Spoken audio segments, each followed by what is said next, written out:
Radhe Radhe everyone. Kartik का महीना शुरू होने वाला है और कार्तिक माह में लड्डू गोपाल की विशेष सेवा की जाती है। तो आज की वीडियो में हम जानेंगे कि लड्डू गोपाल की कार्तिक के महीने में सेवा कैसे करनी है। साथ ही जानेंगे कि कार्तिक का महीना कब से कब तक है। कार्तिक के महीने में देव तत्व मजबूत होते हैं। इस महीने में विष्णु भगवान के साथ साथ माता लक्ष्मी और तुलसी माता का विशेष पूजन किया जाता है। साथ ही इसके अलावा गंगा स्नान, दीपदान, यज्ञ दान आदि करने से हर तरह के कष्ट से छुटकारा मिलता है। इस पूरे महीने में दिवाली, धनतेरस, छठ पूजा, व्रत और त्योहार पड़ते हैं और हमारे प्यारे लाला श्री कृष्ण भगवान का ही बाल स्वरूप है। तो इनकी कार्तिक के महीने में सेवा पूजा कैसे करनी है, साथ ही राधा रानी की पूजा हमें कैसे करनी है। तो चलिए वीडियो स्टार्ट करते हैं। और अगर आप कार्तिक स्नान कर रहे हैं तो आपको लड्डू गोपाल को ब्रह्म मुहूर्त में नहीं उठाना है, क्योंकि लड्डू गोपाल हमारे एक बालक हैं, यानी छोटे बालक के रूप में उनकी सेवा की जाती है। इसलिए लड्डू गोपाल को ब्रह्म मुहूर्त में नहीं उठाया जाता है। अगर आप चाहें तो लड्डू गोपाल को 6 से 8 के बीच में जगा करके उनको स्नान करा सकते हैं। मैंने लड्डू गोपाल को जगा लिया है और उनको उठाकर थोड़ी देर बिठा कर रखती हूँ। मैं तुरंत स्नान नहीं कराती हूँ। इसके बाद में जो भी पूजा के बर्तन हैं उनको साफ कर लूँगी, मंदिर की साफ सफाई कर लूँगी। जो सूखे फूल हैं, बासी फूल हैं, उनको हटा दूँगी, क्योंकि लड्डू गोपाल हमारे छोटे बालक हैं तो उनको तुरंत स्नान नहीं कराया जाता है। अब थोड़ा सा मौसम में बदलाव भी आ रहा है, चेंज हो रहा है, थोड़ा सर्दियाँ बढ़ती जाएंगी। अब तो अगर आपने अपने लड्डू गोपाल के लिए कूलर, एसी, पंखा जो भी कुछ लगा रखा है उसको हम उठा के रख देंगे। और जिस मटके में पानी रखती थी मैं लड्डू गोपाल के लिए, उसको भी मैं अब उठा कर रख दूँगी, क्योंकि सर्दियों का मौसम शुरू होने वाला है। हल्की हल्की सर्दियाँ जिस प्रकार बच्चे के लिए शुरू हो जाती हैं, ठीक इसी प्रकार से हमें लड्डू गोपाल की भी सेवा करनी होती है। तो विशेषकर इन चीज़ों का हमें ध्यान रखना होता है। और साथ ही अगर आप चाहें तो अपने लड्डू गोपाल को हल्के गुनगुने जल से अब स्नान कराना शुरू कर सकते हैं, या आप चाहें तो नॉर्मल जल से भी लड्डू गोपाल को स्नान करा सकते हैं। कार्तिक के महीने में विशेषकर गंगा स्नान का विशेष महत्व होता है। तो लड्डू गोपाल की सेवा में सबका अपना अपना अलग अलग भाव होता है। जैसा जिसका भाव होता है उसी प्रकार से लड्डू गोपाल की वो सेवा करता है। तो आपका ये अपना भाव है। आप चाहें तो नॉर्मल जल से भी लड्डू गोपाल को स्नान करा सकते हैं, या आप हल्के गुनगुने जल से भी लड्डू गोपाल को स्नान करा सकते हैं। जब अधिक सर्दियां होती हैं तब तो हमें लड्डू गोपाल को गर्म जल से ही स्नान कराना होता है। और कार्तिक के महीने में जो विशेष तिथि आती हैं, जैसे पूर्णिमा तिथि है, एकादशी है, अमावस्या है, तो इन तिथियों पर आप अपने लड्डू गोपाल को कच्चे दूध से स्नान जरूर कराइएगा, या फिर आप जल में थोड़ा सा कच्चा दूध मिलाकर भी लड्डू गोपाल को स्नान करा सकते हैं। और साथ ही अगर आपको फूल मिल जाते हैं तो फूल डालकर भी अपने लड्डू गोपाल को स्नान करा सकते हैं। अगर फूल नहीं मिलते हैं तो आप तुलसी दल का भी प्रयोग कर सकते हैं। बहुत ही भाव के साथ में हमें लड्डू गोपाल को स्नान कराना है। कार्तिक का जो महीना होता है, ये महीना बहुत ही पावन महीना होता है। कार्तिक के महीने में पूजा अर्चना करना अथवा दान करने से करोड़ों गुना उसका फल प्राप्त होता है। तो लड्डू गोपाल की सेवा हमें बहुत ही प्रेम और भाव के साथ में करनी है। साथ में ही जिन लोगों के पास समय नहीं है, जॉब करते हैं, तो प्रतिदिन जिस प्रकार आप अपने लड्डू गोपाल को स्नान कराते हैं, ठीक उसी प्रकार से आप लड्डू गोपाल को स्नान करा सकते हैं। मौसम में थोड़ा बदलाव आ रहा है। आप चाहें तो हल्के गर्म वस्त्र भी लड्डू गोपाल को पहना सकते हैं, जो सनील के और वेलवेट के या फिर जो मोटा कपड़ा होता है उनका लड्डू गोपाल को आप वस्त्र बनाकर उनके वस्त्र धारण करा सकते हैं, या लड्डू गोपाल को कोई हल्का कंबल उड़ा सकते हैं या कोई रुमाल उड़ा सकते हैं।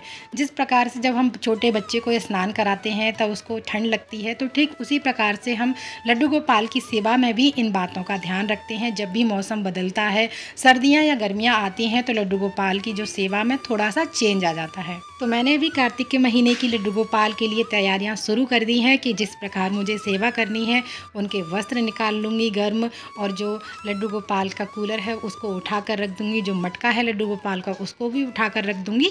कार्तिक के महीने में विशेषकर तुलसी माता की पूजा की जाती है, और विष्णु भगवान का और माता लक्ष्मी का भी साथ में ही विशेषकर पूजन किया जाता है। कार्तिक के पूरे माह तुलसी माता के पास दीपक जरूर जलाइएगा। और जो लोग कार्तिक स्नान करते हैं वो तो दोनों ही समय दीपक जलाकर तुलसी माता की पूजा अर्चना करेंगे, और जो लोग कार्तिक स्नान नहीं कर रहे हैं वो लोग भी तुलसी माता के पास शाम के समय दीपक जरूर जलाइएगा। सुबह तुलसी माता में 1 लोटा जल अर्घ्य देना है, और शाम को हमें तुलसी माता के पास में एक दीपक जलाना है। सर्दियों में लड्डू गोपाल की जो सेवा है वो थोड़ी बदल जाती है। ठीक जिस प्रकार से लड्डू गोपाल को गर्मियों में जल्दी उठाया जाता है, उसी प्रकार से सर्दियों में लड्डू गोपाल को 1 से 1.5 घंटे लेट जगाया जाता है। तो लड्डू गोपाल के लिए सर्दियों के लिए रजाई, गद्दे, कंबल, गर्म ड्रेसें निकाल लें। और अगर ये सब व्यवस्था आपके पास नहीं है तो आप ये व्यवस्था कर लीजिएगा ठाकुर जी के लिए, क्योंकि ठाकुर जी को मौसम के अनुसार ही वस्त्र पहनाए जाते हैं और उनकी सेवा भी ठीक उसी प्रकार से की जाती है। और कार्तिक के महीने में शुद्ध सात्विक भोजन का ही प्रयोग किया जाता है, यानी लहसुन, प्याज, मांस, मदिरा का प्रयोग बिल्कुल भी नहीं किया जाता है। तो कार्तिक के महीने में गंगा स्नान का विशेष महत्व होता है। आप चाहें तो अपने ठाकुर जी को गंगा स्नान करा सकते हैं। अगर गंगा स्नान कराने के लिए आप कहीं गंगा स्नान के लिए नहीं जा रहे हैं तो आप घर पर ही लड्डू गोपाल को गंगा स्नान करा सकते हैं। थोड़े से जल में आप गंगा जल डाल के लड्डू गोपाल को घर पर ही गंगा स्नान करा सकते हैं। तो इस तरह से आप कार्तिक महीने में अपने घर पर ही ठाकुर जी को सेवा कर सकते हैं। बहुत सरल तरीके से आप अपने लड्डू गोपाल का कार्तिक के महीने में सेवा कर सकते हैं। लड्डू गोपाल की सेवा भाव और प्रेम की सेवा होती है। हमारे ठाकुर जी को आपके 56 भोग की आवश्यकता बिल्कुल भी नहीं है। जो भी आप प्रेम से उनको खिलाएंगे, परोसेंगे, वो सब स्वीकार करते हैं। और आपकी कार्तिक के महीने में जो भी मनोकामना है वो भी हमारे ठाकुर जी जरूर से पूरी करते हैं। कार्तिक का महीना विष्णु भगवान का महीना होता है और लड्डू गोपाल जी विष्णु भगवान का ही बाल स्वरूप हैं। तो लड्डू गोपाल की सेवा करके और साथ में ही विष्णु भगवान और माता लक्ष्मी की कृपा प्राप्त कर सकते हैं। कृष्ण भक्त अपने आप को जितना सरल बनाएंगे, लड्डू गोपाल की सेवा भी उतनी ही सरल होती जाती है। आपको कहीं भी जाने की बिल्कुल भी आवश्यकता नहीं है। आप घर पर ही बैठकर अपने ठाकुर जी की सेवा कर सकते हैं। तो अपने हाथ पैरों से तो हम ठाकुर जी की सेवा कर ही सकते हैं, अगर आपके पास ज़्यादा कुछ नहीं है तो। और रात्रि में सुलाने से पहले आप ठाकुर जी की इत्र से मालिश कर सकते हैं। अगर इतना समय नहीं है तो ठाकुर जी के हाथ पर दबाकर आप लड्डू गोपाल को शयन करा सकते हैं। शाम को आरती करने के बाद में आप माखन मिश्री जो भी आपके पास है उसका भोग लगाइएगा। और उसके बाद में शुद्ध सात्विक भोजन जो भी आपने घर में पकाया है उसका भोग लगा सकते हैं। अगर आपके यहाँ लहसुन प्याज का प्रयोग होता है तो आप एक पहली रोटी बनाइएगा ठाकुर जी के लिए शाम को।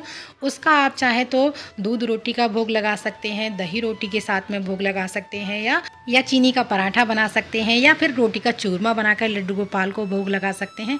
और जब शयन कराएंगे तो आप दूध का भोग लगाकर लड्डू गोपाल के हाथ पर दबाकर उनको शयन करा सकते हैं। कार्तिक का महीना 18 अक्टूबर से शुरू होकर 15 नवंबर तक रहेगा और 1 नवंबर को अमावस्या है, साथ ही 15 नवंबर को पूर्णिमा तिथि है। आशा करती हूँ आप सभी लोगों को पता चल गया होगा कि कार्तिक के महीने में हमें लड्डू गोपाल की सेवा कैसे करनी है। बहुत सरल तरीके से लड्डू गोपाल की सेवा की जाती है। तो सर्दियों के लिए लड्डू गोपाल की ड्रेस कैसे बनानी है इसका वीडियो भी चैनल पर बहुत जल्दी ही आएगा।